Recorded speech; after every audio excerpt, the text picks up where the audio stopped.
Welcome to Investing Insights. I'm your host, Ivana Hampton. Women are often caught in a whirlwind of conflicting messages about money. They're told to spend on this, but not that. They're reminded to save for emergencies and invest for their future. But how can they create the financial life they envision for themselves? Tori Dunlap, the founder of Her First 100K, believes employers, communities, and families must play a role. She says it's her mission to make women rich and that the world would look better if they were. Here's our conversation. Welcome to Investing Insights, Tori. Thank you so much for having me. So you've built your financial reputation with an impressive feat, saving 100K by 25 years old. That takes grit. Can you share a couple of other decisions that you made since then that's had a big impact on your life? Oh, yeah. I mean, it's hard to believe that my 100K at 25 story, which was the beginning of Her First 100K, was almost 5 years ago. I'm 29. I'm almost 30 now. So yeah, a lot's happened since then. When I saved that first 100,000 at 25 years old, I was still working a corporate job. Her First 100K was just a side hustle. It was 2019. It was pre-pandemic, right? So a lot has changed both globally and also personally in my life. So, I mean, one of the biggest decisions I made after that 100,000 goal was set was taking my business full time and investing in myself full time. It was one of the reasons I was able, or motivated to save that $100,000 was so I could become a full-time entrepreneur and be able to impact women's lives every day. And I think making that decision was both obviously incredible for the scale of our business, but also for me personally. I went from 100K at 25 to being a multimillionaire by 27. And that growth was so rapid because of the investment in the business and because of how fast the business scaled. So taking entrepreneurship full-time was a huge decision for me and one that I'm really proud that I made. I also became financially independent at 27, meaning that I never have to work another day in my life if I don't want to, but I love my work and I love impacting women every day. So that was a huge thing for me was, reaching that FI financial independence number in my late 20s. And now for me, a lot of my financial decisions are based on the protection of the business and the protection of our employees, as well as kind of thinking about how can we use our influence and my own personal finance in different ways. So I became an angel investor last year, and that was a really exciting thing to be able to do to, give money and to support women entrepreneurs and women-focused businesses. And so I'm thinking more strategically about how can I protect the longevity and the legacy of our business as well as our employees by, protecting reserves for our business, by being strategic in terms of managing our business finances, but also how do I use now our influence and my financial standing to be able to impact other people. And you're very engaged on social media, talking with your followers. And one of the trends on social right now is loud budgeting.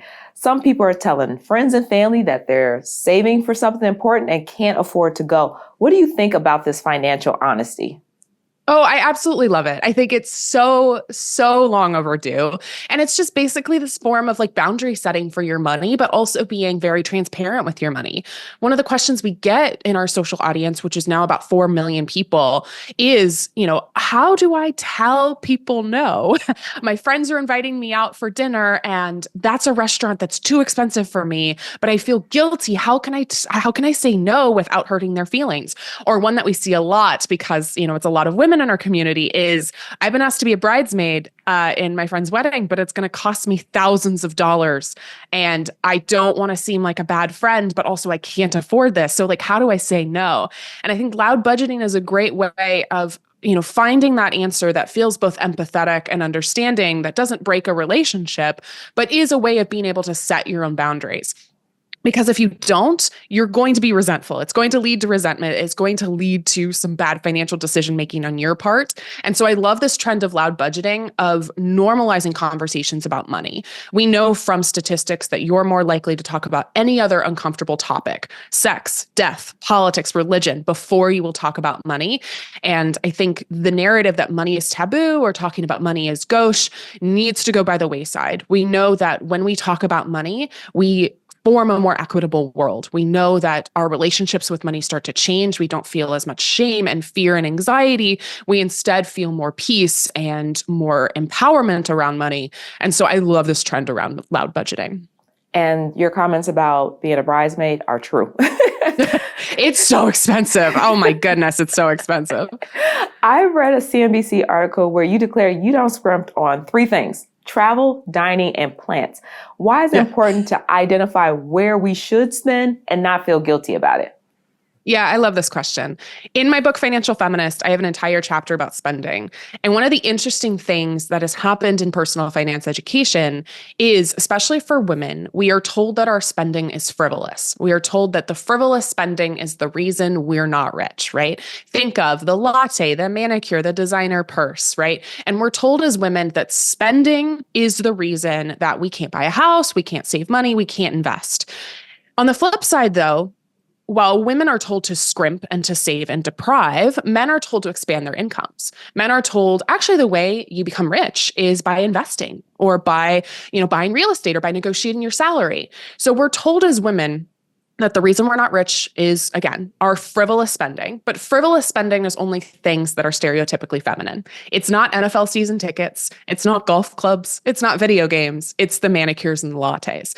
And one thing that I need everybody out there to know, but especially women, is that's not the reason you're not rich.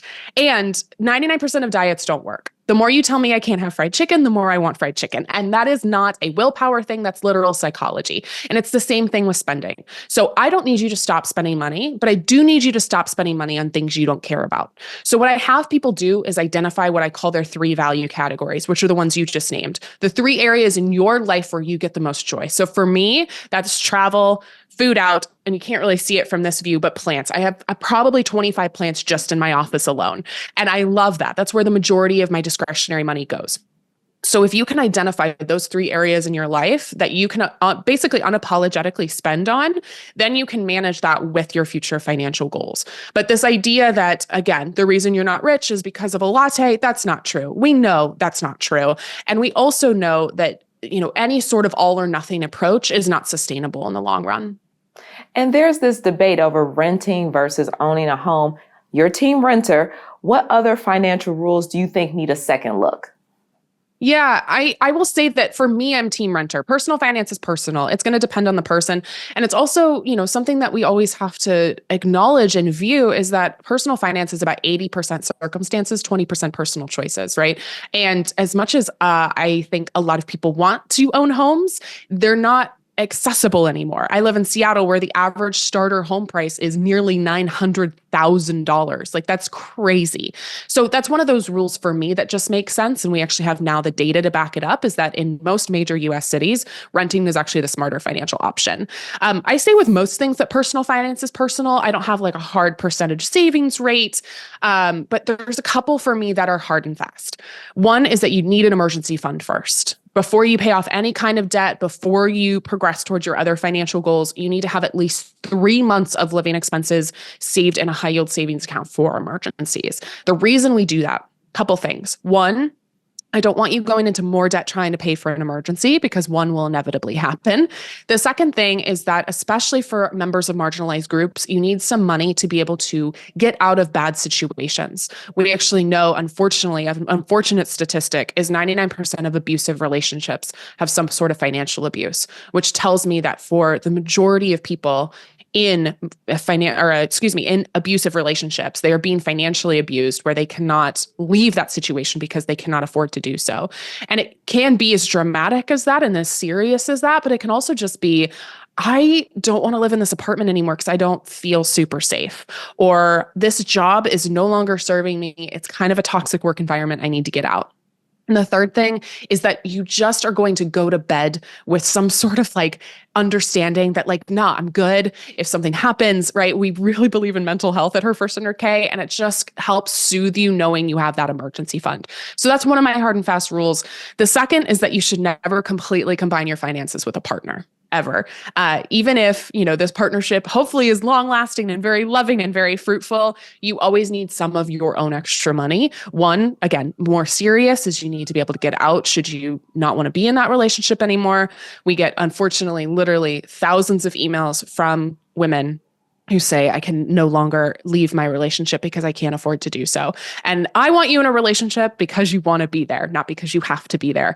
And the second thing is like, there's so much freedom and flexibility. And we actually see that relationships become healthier if there's a little bit of money that each person owns on their own. So I recommend something like a joint bank account for joint expenses and then having some of that separate money. So those are two for me, like hard and fast personal finance rules is you should never completely combine your finances with a partner, and you always need that emergency fund first. So a thought of yours, mine, and ours. Exactly. You got it. So, the theme for this year's International Women's Day is Inspire Inclusion. The campaign calls for building women's economic empowerment. How can employers, communities, and governments help? I love this question. I could spend, again, 3 hours talking to you about it. Like I said before, personal finance is not 100% an individual game or an individual responsibility. The 80% of our personal finance equation have a much bigger impact on our money and how we progress in our lives. That is including but not limited to $1 trillion student debt crisis, stagnating minimum wages, rising housing costs, lack of paid family leave in the country, lack of universal health care, universal daycare, racism, sexism, ableism, homophobia, right? There are a million reasons that have nothing to do with individual people, why you might be struggling financially. And so there's so much that needs to be done at the societal and at the government level to be able to allow an equitable playing field. And I think that we can do, as individuals, what we can do is support the kind of policies and the kind of legislators that we want to see more of. And there needs to be a conversation, not just about your personal responsibility with your own finances, but also all of the systemic barriers that might be keeping you from building wealth. In terms of what organizations and companies can do, post your job salaries in the job descriptions. Like that is one super easy thing that when you're hiring, post a range. Maybe this is 70,000 to 80,000, maybe it's 100 to 120, but this is such an important thing that you can do that is so easy. Hopefully you have a budget. If you don't have a budget for this role, I don't know why you're hiring for it. You don't know what this role is then, but like that's the easiest thing you can do to start being transparent. The other thing you can do is in job interviews, stop asking questions like, what is your desired salary range? We also know that if you post the range in the job description, someone who's applying seems to at least feel like that range is a good starting point for negotiation. That question is only to get people underpaid and overworked, right? Like asking, what is your desired salary range? As opposed to you offering a number first is just a really damaging thing that is continually perpetuated that, again, keeps people underpaid and overworked, and often people of color, women, other members of minority groups. The other thing, in addition to the questions that are asked of, what is your desired salary? This question is actually illegal in 20 states, but it is, what is your current salary? Stop asking that question too. And I will also highlight that it is actually illegal to fire someone for discussing their pay.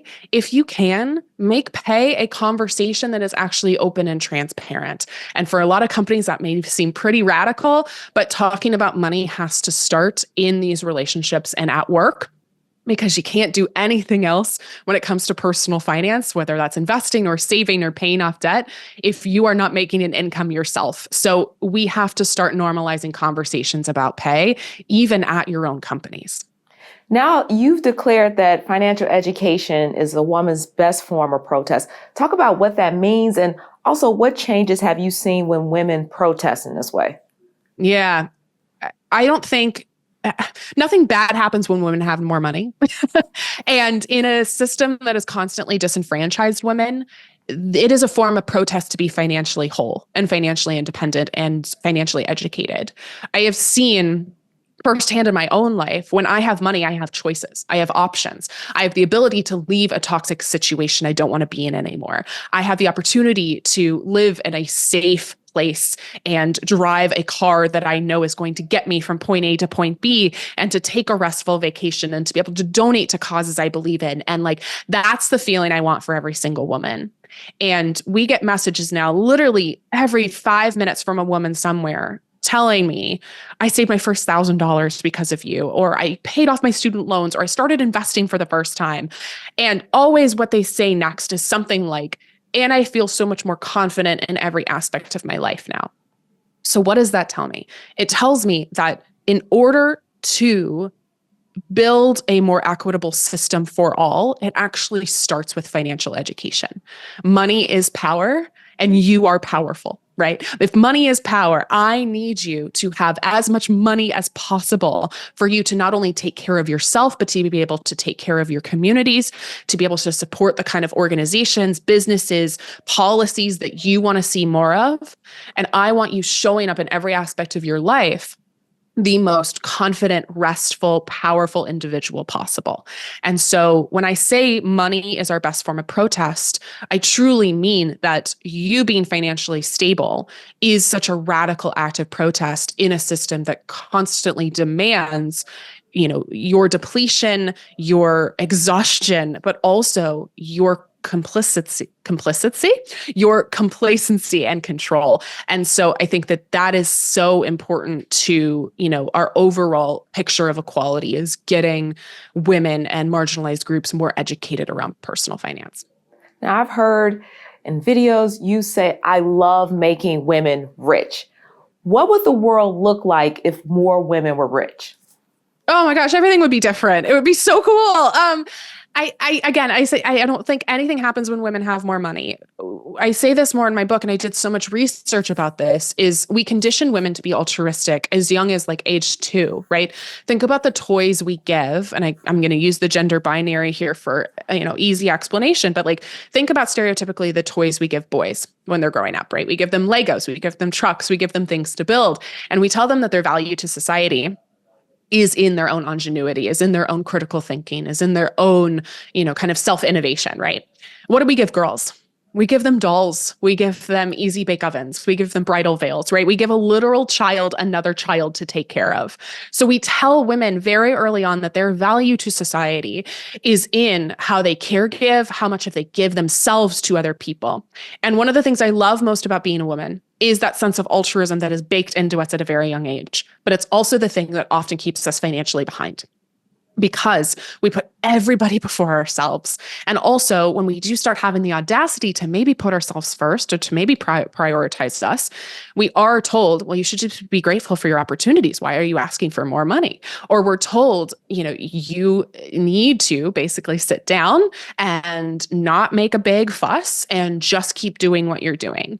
And so when it comes to women having more money, not only are you better able to take care of yourselves and, again, put yourself in situations you want to be in and give yourself those opportunities and choices, but we also start to exist in a world where the people who are managing the majority of the wealth are the people who have altruism baked in, who are, constantly thinking about, how can I not only use this money to take care of myself, but to take care of my family and, again, my community and the larger world around me.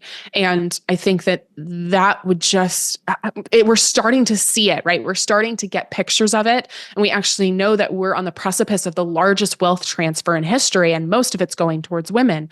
And so I'm just so excited for women to start having more money. I've even seen such a huge change from when I started this work. I started Her First 100K in 2016. It really got traction in 2019 when I took it full time. And so, we're at 2024 now. And even in that, roughly 8 years, we've seen so much positive change towards women starting to understand why personal finance education is so crucial. And hopefully we have policies to better support that as well. So I'm just really excited for what's to come. And you mentioned the messages that kids are sent very young. What can a parent, grandparent, or a family friend say or do to help a girl grow up to be fearless about talking about money, negotiating her salary, and investing to build wealth? Again, I love this question. I think one of the best things you can do that my parents did for me was having open conversations about money. I was privileged enough to have a financial education from my parents. And I realized, through talking with friends about money in college, that that was not the norm. That was a privilege. And so if you can start having conversations about money, you can start as early as 4 or 5 years old and then, make those conversations more advanced as they grow up, but start to talk about money. The other great thing my parents did is they weren't just talking, they were showing. They wouldn't say one thing and then do another. They were really focused on, teaching me verbally and through conversations, about personal finance, but also they were, not only talking the talk, but walking the walk. They weren't saying don't overspend on credit cards, but then maxing them out every other month. They were being really strategic in how they managed their money. So that's one thing, is having conversations about money with your children, but also making sure that you're backing that talk up, that your actions are in alignment with what you're saying. The other thing that I need to highlight, have the same conversations with your daughters that you're having with your sons. We know that from so much data that, especially in teenage years, there's conversations about wealth building that start to happen, or investing with boys or with sons. The daughters get the conversation around how to manage a household. Now, that's important. I think boys also need conversation about how to manage a household, but girls really, really need a conversation about wealth building. They need a conversation about how to make money and how to invest money and how to think more strategically about money. And also, money is not about math. This is a thing we hear all of the time in our community at Her First 100K, as women go, well, I'm bad at math, so I must be bad at money. We actually know from so many other conversations that that is a narrative that is taught to girls very young, is that girls are bad at math and that they shouldn't bother, which is a whole other conversation. But it's not really about math. It's about managing your emotions. It's about your psychology. It's about, what's going on in your brain and body before you make some sort of spending or investing decision. And women are really good at managing their own emotions. So let's talk about money as it is, not just about a spreadsheet, but actually, how do you manage money? How do you grow your wealth? How do you think more strategically about it, and have the same conversations that you're having with your boys, with your girls? Well, thank you, Tori, for this great conversation today. Thank you so much for having me. You asked great questions. Thank you. That wraps up Investing Insights this week. Subscribe to Morningstar's YouTube channel to stay up to date on investment ideas and market trends. Thanks to senior video producer Jake Vankerson, lead technical producer Scott Halver, associate multimedia editor Jessica Bevel, and video producer Daryl Lannert. I want to thank you for checking out the podcast.